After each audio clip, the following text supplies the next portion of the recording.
चलिए, last factor है catalyst. पहला फैक्टर क्या था? Change in concentration. दूसरा क्या था? Change in pressure. तीसरा क्या था? Change in temperature. दो कंडीशन के साथ में याद रखने का। अब चौथा है कैटलिस्ट। कैटलिस्ट के बारे में हम काफी डिटेल में पढ़ चुके हैं, तो इसको एक बार लेकिन फिर से बताता हूं। आप लोग जरा ध्यान से देखिए यहां पर। क्या सब लोग जाग रहे हैं? Okay, see here.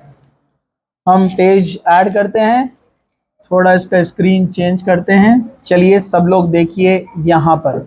ओके, क्या सब लोग जाग रहे हैं? ओके, हमने प्रोसेस पढ़ा है, हैबर्स प्रोसेस। याद है क्या होता है Haber's process? H2 plus N2, अरे कितने बार देखा ना, गिव्स 2 मोल्स ऑफ अमोनिया। क्या आप जानते हैं ये 500 केल्विन एंड 200 एटमॉस्फेरिक प्रेशर पर होता है? ठीक है, ये पी ब्लॉक में भी रिएक्शन है, डी ब्लॉक के अंदर कैटलिस्ट के एप्लीकेशन के अंदर है, बहुत जगह रिपीट होता है, ऑर्गेनिक के अंदर भी है। ठीक है, तो यहां पर ये जो अमोनिया है, आपको पता है एक कैटलिस्ट के प्रेजेंस में ये रिएक्शन होता है। आपको याद होगा तो Fe, ये कलर्स धोखे दे रहे हैं, हाँ, Fe यानी आयरन एंड कोबाल्ट, कभी रुदेनियम भी यूज किया जा सकता है। मेन है यहाँ पर Fe, ये याद रखिए। ये डी ब्लॉक एलिमेंट है। D block elements they are very good catalyst. जो ट्रांजिशन एलिमेंट्स होते हैं ना, डी ब्लॉक एलिमेंट्स, जितने भी ट्रांजिशन मेटल्स है, they are good catalyst. Okay, they increase the rate of reaction, specially gaseous reaction जो होती है। अपने को पता है ना, ये भी गैस है और ये भी गैस है, मिलने वाले प्रोडक्ट भी गैस है। ठीक है, तो it is a very good catalyst. ये एक बहुत अच्छा कैटलिस्ट है। अगर आप विदाउट Fe के रिएक्शन करते हैं, अगर आप विदाउट Fe रिएक्शन करते हैं तो हमको ग्राफ इस तरह से मिलेगा। ओके, ये यहां से शुरू हुआ, ये ट्रांजिशन स्टेट, उसके बाद ये बन गया है प्रोडक्ट। तो यहां पर स्टार्टिंग में क्या लिया हमने? H2 प्लस N2 गैस, और यहाँ ट्रांजिशन स्टेट तैयार होती है, ट्रांजिशन स्टेट जिसमें इनका रिएक्शन होता है। ओके, उसके बाद प्रोडक्ट बन जाता है 2 मोल्स ऑफ अमोनिया। तो यहां पर आप देखेंगे, यहां पर आप देखेंगे जो ट्रांजिशन स्टेट है वो इस तरह से तैयार होती है कि रिएक्टेंट का एनर्जी और ट्रांजिशन स्टेट का एनर्जी, मतलब एनर्जी ऑफ एक्टिवेशन कहते हैं इसको।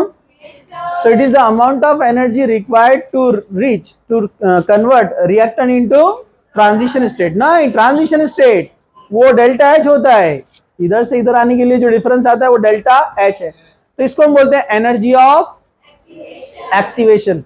तो ये हमने बायोमोलिक्यूल्स में पढ़ा था, एनर्जी ऑफ एक्टिवेशन जितना ज्यादा रहेगा रिएक्शन उतना स्लो होता है।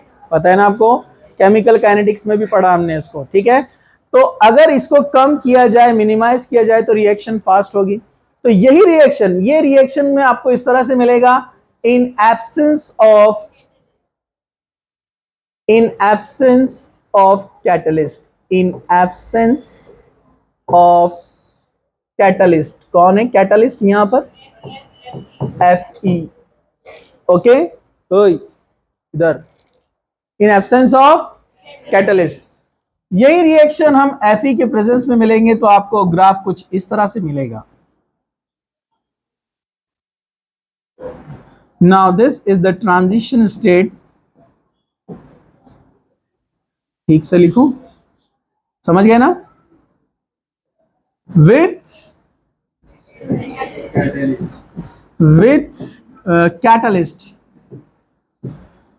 with catalyst Fe, because this Fe और cobalt destabilize, या जिसको बोलेंगे अनस्टेबल बनाएगा H2N2 को, जो रिएक्शन में हेल्प करेगा।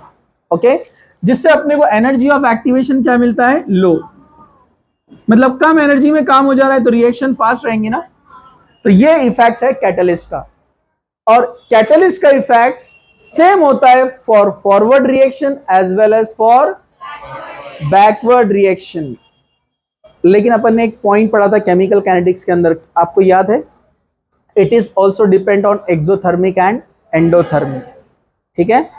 अगर एक्सोथर्मिक है तो ग्राफ नीचे जाएगा, डेल्टा एच निगेटिव होता है तो अपने को मोर स्टेबल प्रोडक्ट मिलता है। अगर एंडोथर्मिक है तो ऊपर जाता है, याद है ना आपको। लेकिन इतना डिटेल में यहाँ नहीं दिया, यहाँ सिर्फ इतना बताया कि effect of catalyst will be same for the forward reaction and for the backward reaction. तो यहाँ पर मेन जो रोल बताया कैटलिस्ट का, कि मेन पॉइंट जो है वो एक ही पॉइंट है, वो पॉइंट ये है कि catalyst increases the rate of reaction और decreases the rate of reaction. ये पॉजिटिव कैटलिस्ट है। ये कौन सा कैटलिस्ट है? ये पॉजिटिव कैटलिस्ट है जो रेट को बढ़ाता है, और रेट को बढ़ाने के लिए एनर्जी क्या करता है? वो कम, मतलब it change the path of the reaction. ये रिएक्शन का पाथ चेंज कर देता है। पहले जो H2 और N2 रिएक्ट कर रहे थे वो लेस रिएक्टिव थे, Fe ने आकर उनको क्या किया? एक्टिव बना दिया। समझा आपको? एक्टिव होने की वजह से उनकी स्टेबिलिटी क्या हो गई? लॉस। जब उनकी स्टेबिलिटी कम हो गई तो वो ऑलरेडी तैयार है प्रोडक्ट में कन्वर्ट होने के लिए, तो मिनिमम अमाउंट, थोड़ी सी एनर्जी लगेगी प्रोडक्ट में जाने के लिए। समझा? तो this is the effect of catalyst. इस तरह निगेटिव कैटलिस्ट भी होते हैं जो रेट को कम भी करते हैं, मतलब एनर्जी बढ़ाएंगे। समझा? मतलब दे स्टेबलाइज द रिएक्टेंट। वो रिएक्टेंट को क्या कर देते हैं? स्टेबलाइज, जिसके लिए बहुत एनर्जी लगती है कन्वर्ट करने के लिए। समझा? तो वो रिएक्शन क्या हो जाती है? स्लो। समझा? सिंपल है। तो इसको यहां पर स्टॉप करते हैं हम।